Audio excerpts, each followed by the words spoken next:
One of the other things that's important and very important is that immediately upon signing the Memorandum of Understanding, the Hormuz Strait will open, and it'll open up quickly. Now, that's subject to a couple of areas being cleaned out also of mines, which we don't think there are any.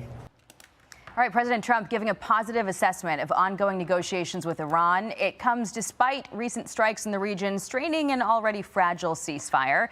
Here with us now, State Department spokesman Tommy Pigott. Tommy, thank you for being here this morning. Great to see you. So we want to start here. New report in the Wall Street Journal. There's a headline, the president telling aides he won't resume all-out war with Iran unless U.S. troops are killed. Do you have any concern that that might disincentivize negotiations if the Iranians think that there is this threshold for any kinetic action? Well, look, fundamentally, what we've seen over the past few weeks are defensive actions that have been taken to protect U.S. troops and U.S. interests. That's a common sense approach. The DOW, the president, secretary, all describing that. So if we see those threats, the president making clear, as has been indicated by those actions, he will take action, those defensive actions, as necessary. So fundamentally, the president wants a deal here, but as he said, he's going to see his objective fulfilled one way or another. So Condoleezza Rice dropped a piece last night in the Wall Street Journal that I encourage all of our viewers to check out. She makes a lot of sense about the region and all the different pieces in the puzzle. Here's what she says in part. What the U.S. has accomplished in Iran thus far. Strategic patience is hard. It isn't always satisfying, but time is on the side of the U.S. and its allies. Reaching no deal is fine. Reaching a bad deal is not. I don't know if you read her piece or not, but generally speaking, do you agree with what she's saying? Well, the president's been clear he's not going to be rushed into a bad deal. Take the JCPOA, for example, the Obama nuclear deal. In our view, that gave the Iranian regime a roadmap to a nuclear weapon. It freed up funds. It didn't actually address the nuclear issue in a way. It would have expired by now as well. That was a bad deal for the American people. And the president is not going to be rushed into a bad deal. He holds all of the cards here, including the results of Operation Epic Fury, decimation of the military, but also economic fury. The fact that we are denying the Iranian regime hundreds of millions of dollars a day, in addition to the maximum pressure campaign, actions that we've taken even this week from the State Department and Treasury Department to make sure we're targeting their revenue funds that are trying to evade U.S. sanctions. Is there any concern, though, that the Iranians are trying to run out the clock because they know that every day closer to the midterms, it's harder for the president to pursue a military option? Meantime, you have them trying to sort of transform this negotiation into something that applies to Israel and Lebanon. And there was this news of talks on Wednesday, according to the Wall Street Journal. Israeli and Lebanese governments agreed to renew the ceasefire, but the truce is contingent upon cessation of hostilities with the Iran-backed Hezbollah group. Hezbollah wasn't involved in the talks. I mean, how do you get them to comply with something they weren't involved with that Iran is now making a key piece of this broader negotiation? Well, 2 points. First, in terms of the clock here, the president has taken decisive action to set back the Iranian nuclear program and prevent them from having a nuclear weapon. Those economic sanctions, economic fury continues. On the Lebanon-Israel talks, the Lebanese government is the legitimate representative of the Lebanese people. The foundation of the conversations happening here are sovereignty and security, and the United States playing a role to see if we can create the space for good faith conversations that will lead to long-term peace and prosperity. Of course, we recognize the right to self-defense. This is about security and sovereignty, supporting the Lebanese government and their sovereignty over the entirety of Lebanon. So there's, take us inside these negotiations, the physical aspect of the negotiations. I want to read something from the Wall Street Journal. That says the following.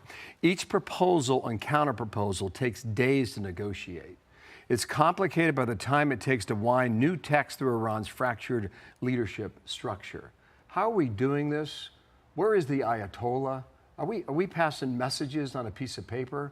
What's happening, Tommy? Well, look, as the secretary describes, there is a fractured leadership that we're seeing on the Iranian side. The president's also discussed this. One of those outcomes of Operation Epic Fury was the fact that we saw the first rung of leadership, the second rung of leadership being killed in those actions. So what we're seeing right now here are communications back and forth. The secretary describing yesterday how those are through mediators when we're talking about talks. What we want to see, though, is that those objectives be fulfilled. Sometimes we're hearing different things in private than we are in public, but fundamentally the president cleared that we're seeing some movement. There are some things the secretary describing just yesterday in Congress that the Iranian regime is discussing that they weren't discussing a few months ago. Okay, just a quick follow-up on that. Generally speaking, how long does it take for you to get an answer to a query on behalf of whatever the Iranian leadership is today? Well, it really depends, and I think making sure we get those answers, those concrete answers, is part of what we're seeing this back and forth. But fundamentally, what, as the Secretary describing, we're seeing some openness to discuss things that they weren't discussing a few months ago. Again, as the Secretary is saying, that doesn't mean we can predict where this ultimately will end up, but we can rest assured that it won't be a bad deal for the American people. The President's going to see the fundamental objective be fulfilled. I want to go back to something you just referenced, the difference between what we hear in private and public. Earlier this week, the President, didn't deny in an interview with Miranda Devine that he got, a little testy with Netanyahu in the contents of a call that were reported, and then there were, allegations that maybe those reports went a little further than what actually happened. But then Netanyahu spoke to CNBC yesterday. Let's play what he said.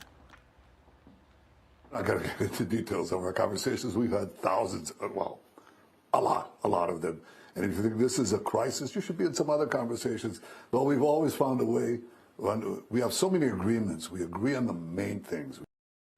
What is the biggest challenge for this administration in making sure that, as it's maintaining this relationship with its ally, that no external force is going to sort of separate the two? Is there a challenge domestically and abroad? I mean, describe that sort of field for us. Well, I think from the diplomatic standpoint, I think going back to the President's trip to the region actually sets the stage for this administration.